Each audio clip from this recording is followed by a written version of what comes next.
and I haven't tasted it yet. I'm sure it's dry. So like I was getting at, if we do any back sweetening on this, it's going to ferment. So I would have to either use a non-fermentable sugar like erythritol, which I got some and tried it, and I'm just not a big fan of it. I'm sure I'm going to find some uses for it at times. I don't need to waste it, but I don't want it in this. So I'm going to break the rules. I'm going to siphon this right into this big pot here, and I am going to bring it up to 150 degrees and allow it to just cool. And everything's been sanitized ahead of time. Got my trusty bottle of Star Sands here. Everything always gets sprayed down: the pan, the hoses, the bottles, the tools that I use. So anyway, we are going to, well, it looks like I could get a little more out of that.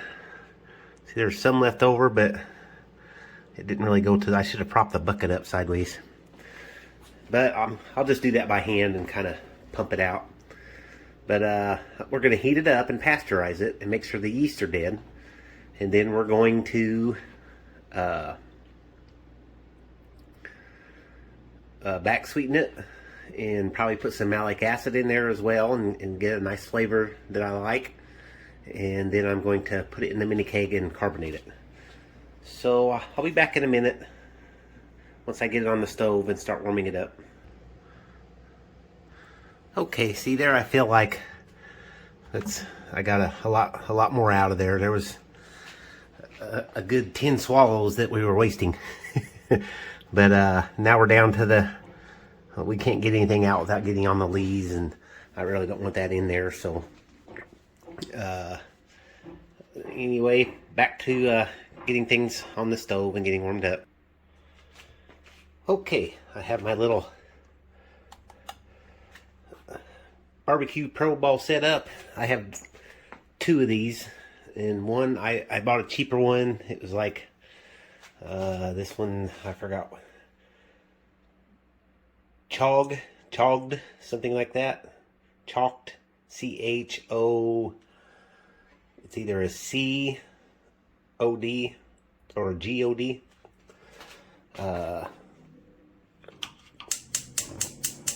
So we're going to keep the flame down pretty low. We don't want to make any scorching or anything that's going to mess the flavor up. We're just going to gently warm this up. I'm not going to try to stir a lot of oxygen into it, even though we're definitely breaking rules by doing that. But what I was saying, well, there's the 6-pack we drank last night. And that was yummy. I use it for brewing all the time. For like mash, it's great to just see. I use a little plastic clothespin, and it just keeps just the probe part in the water, and or water in the today it's wine, and it's just a sensitive thermometer. It works well. I use it to hydrate yeast. You need an accurate way to do your temperature and keep it between 104 and 102 if you want to do a proper yeast hydration. And for mashes, it's great. It's just easy to plop that thing in there and just let it tell you what your water is instead of having to keep checking it. You can get it on your phone. This is a Bluetooth one. I think it was about $40 altogether with a couple of probes. Excuse me. You can get on your phone and set the temperature limit. I didn't do that this time. The preset is at 120, but I could get on my phone and set it for 150 degrees if I wanted, and then the alarm would go off and tell me right when it's right where I need to be. Let's do a little taste. Let's see. It smells just a little appley, just like apple wine, you know. If you've ever smelled apple wine, you know what this smells like. Just appley and a little bit of alcohol. Let's do a little taste now. Not very much flavor, to be honest. Tastes a little tart with some apple, and that's about it. So we are going to, like I said, we're going to pasteurize this so we can sweeten it and not have to worry about making bottle bombs.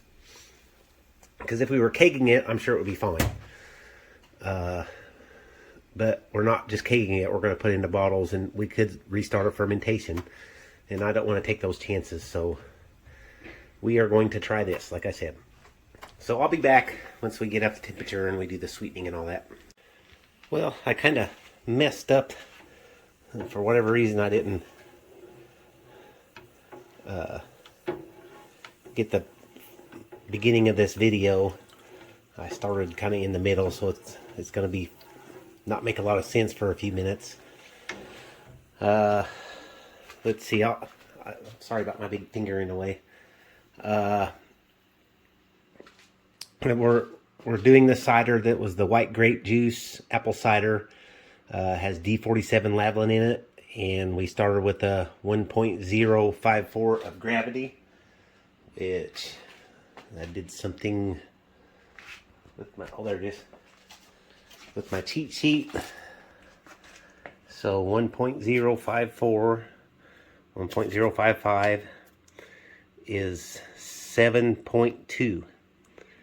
So we are probably 7% ABV. So this is going to be a little bit less than what I normally make. And now you are up to date, I think. Other than I just kind of showed doing the siphoning and that stuff. So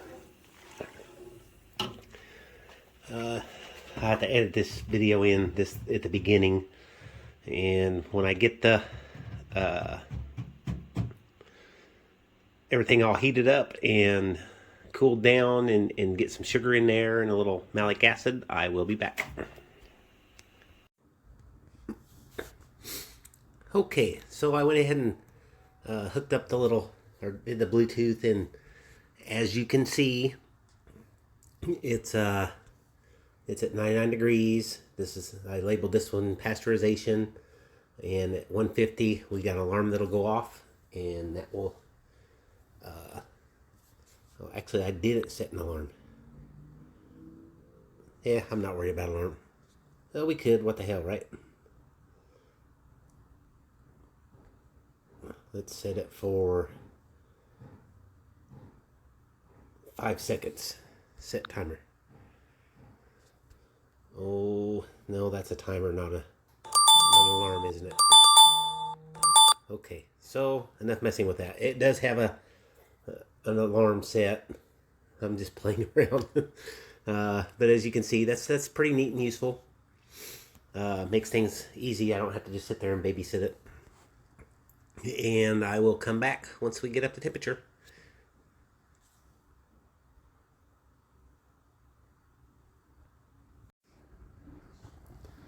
Okay, now the yeast are starting to die. As sad as it is, but we don't need them anymore. At 140 degrees, yeast start to die. And we're going to go to 150, and we're just going to shut the fire off and put the lid on and just let it slowly come back down to room temperature. Okay, we have things all kind of cooled down now. I'm not sure exactly what the temperature is here. We can just check it real quick.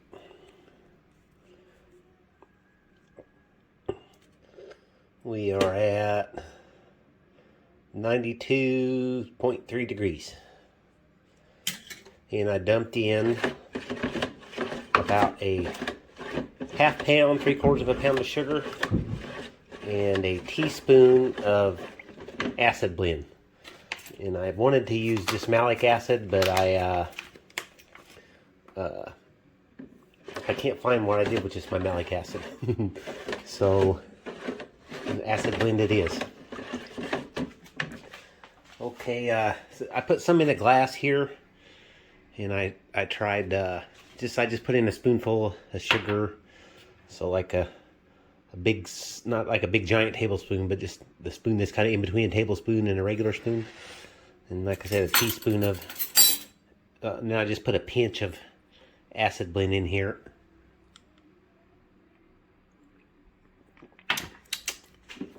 And that's not too bad. I don't taste any alcohol in it. I was kind of thinking too why when I brought this, when I pasteurized this and got it up to, excuse me, 150 degrees. By doing that, some of the vapors that came off of there were ethanol vapors, because it starts, it vaporizes at about like 143 degrees or something like that. So that makes this have less hangovers in it. Let's see, the smell. I would say pasteurizing it doesn't make a wonderful smell. It smells like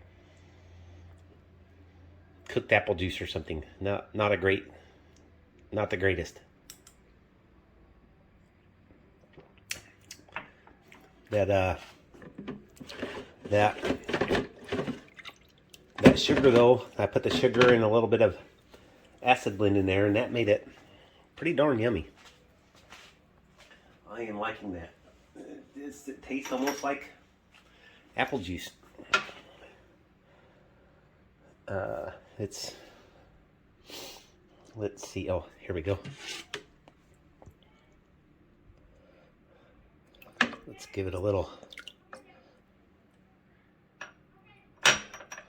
taste here of how much we've put in.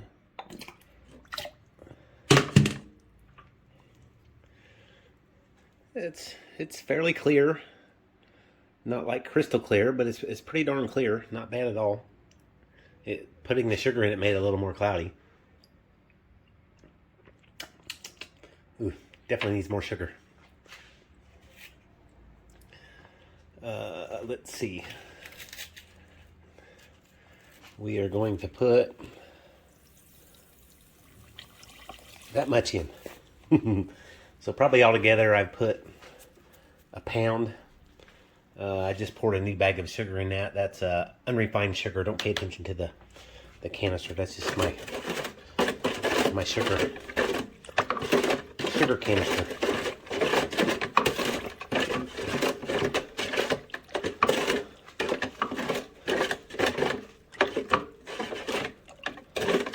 And I feel like this one's going to be a success. I don't think it's as good as the one I made. I'm going to definitely repeat that recipe. I really like that. But as well, this one isn't going to be bad at all. A little bit different. I don't think it's got quite as much flavors as the one that I did a few days ago.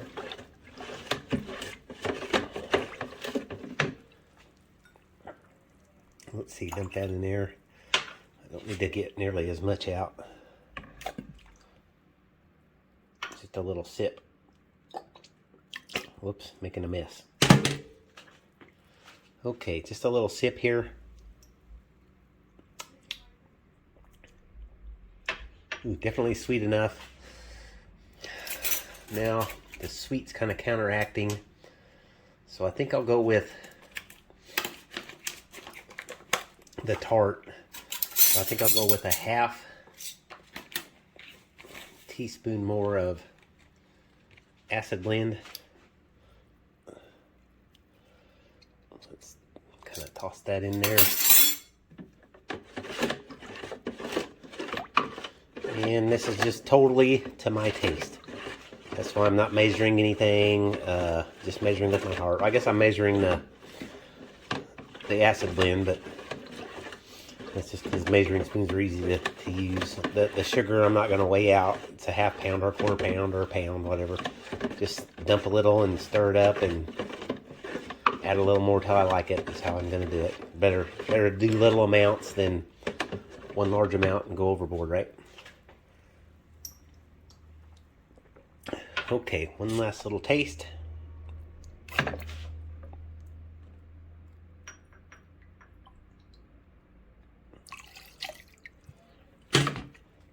Let's see what we got.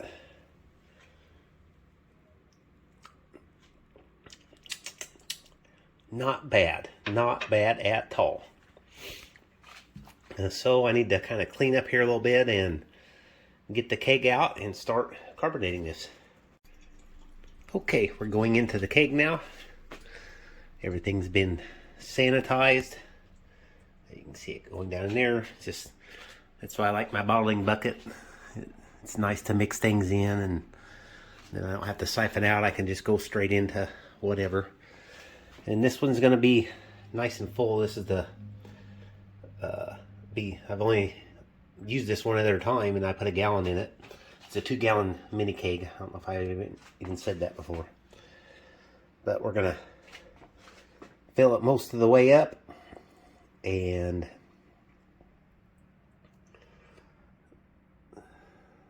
see what happens from there. I think I'm going to go with 40 pounds for like 2 days and try a little bit, because I went like 30 pounds for 2 days last time. Maybe, and I was thinking maybe just stay one more extra day, but I think maybe just add a little extra pressure instead of adding another day. We'll see how that turns out. That's the one little drawback of this bucket, is the placement of the spout, so it would sit flat is up kind of high, so I always kind of have to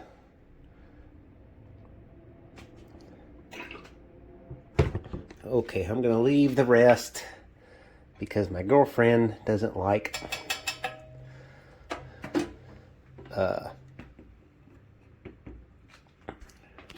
carbonated stuff that well. So I'm gonna leave her some out, and we'll just put some in a bottle for her still, and then she can enjoy some as well.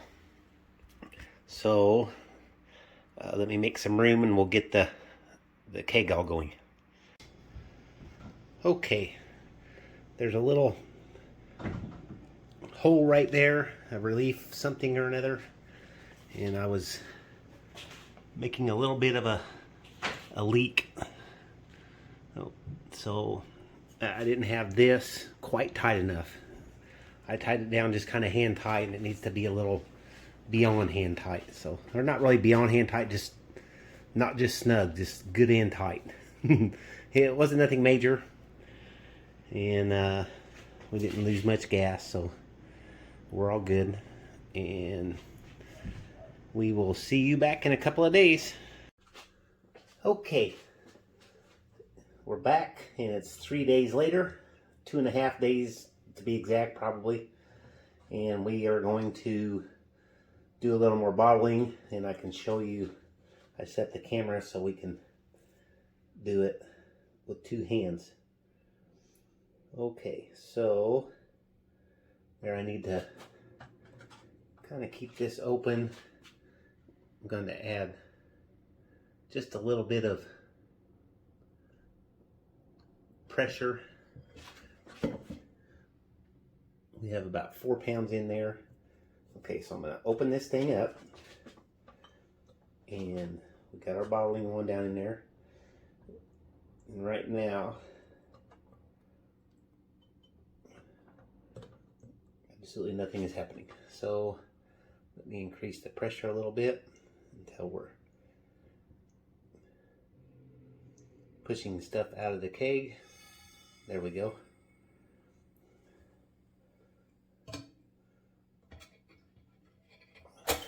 Oh, that would help. I didn't have the hose locked on there, so that's an important thing. Okay, so the reason you need 2 hands is because this cork stops the pressure in there. You gotta kind of can't talk this morning. Kinda gotta squeeze the edges of it and allow everything to just slowly fill up. What is wrong with me today? And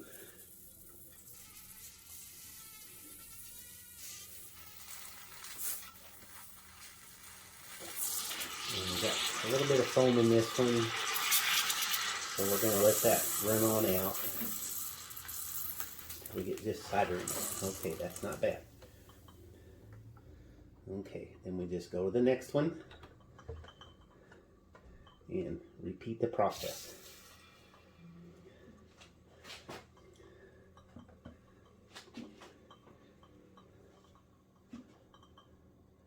See, you can press down so hard that you block the pressure, which is why this method works. For starters, you're purging the bottle,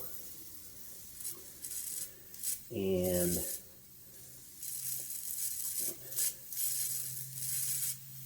you're not just pouring it in there and letting all the foam build up and making the carbonation leave the liquid as soon as it's in the bottle. You're gently doing it and keeping it trapped inside of there. Okay, same thing. We got a little bit of foam on this one, so we're going to let some of that foam come out so we get to this cider. Okay, and there's that one.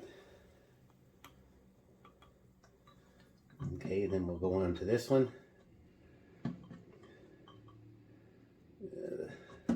It's been kind of a pain. Hope the hose isn't in y'all's way. And then another step that you have to do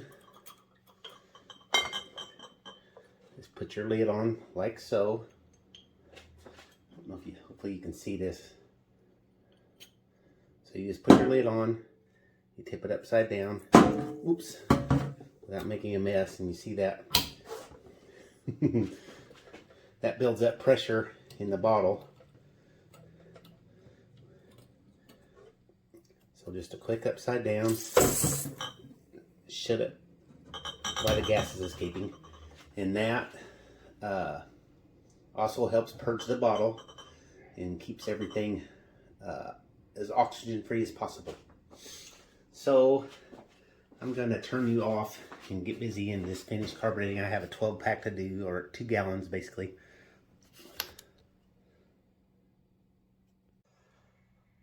Okay, we got 11 bottles, and I probably wasted half a bottle, but each time I'm getting a little better at not getting so much foam in there as I go, and kind of figuring out the process a little.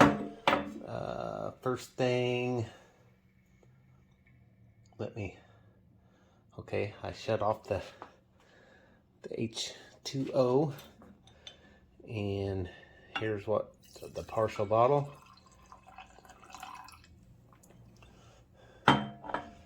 And as you can see, we've got carbonation in there, and let's give it a little taste.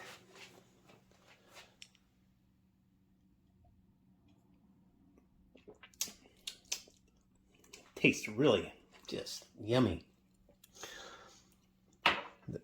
The acid is providing just a little bit of tart, and the sweet really brought out the apple flavor. It tastes almost like you opened a bottle of apple juice.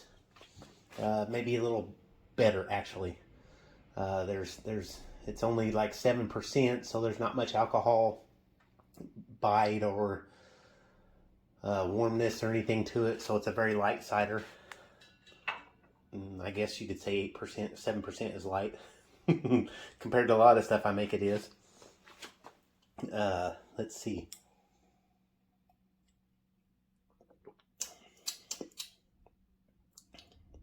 Yeah, it's just really good. I would kind of say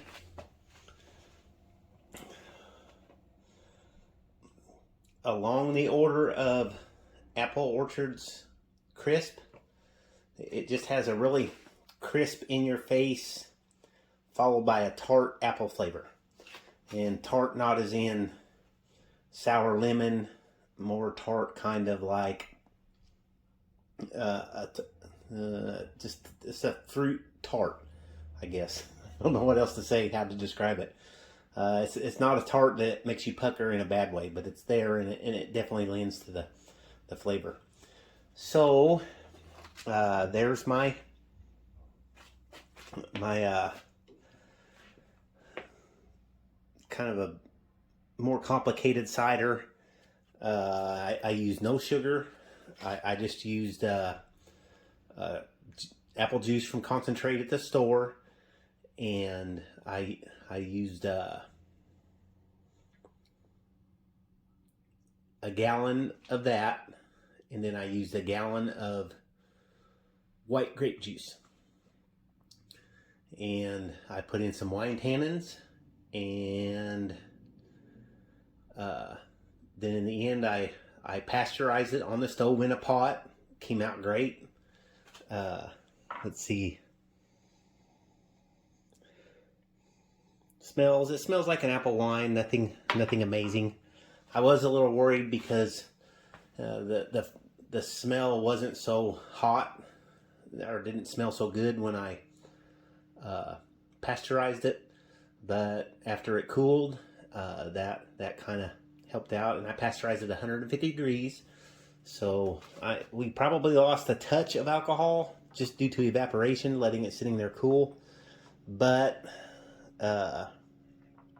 not alcohol vaporizes at 173 minimum. That's at ocean sea level.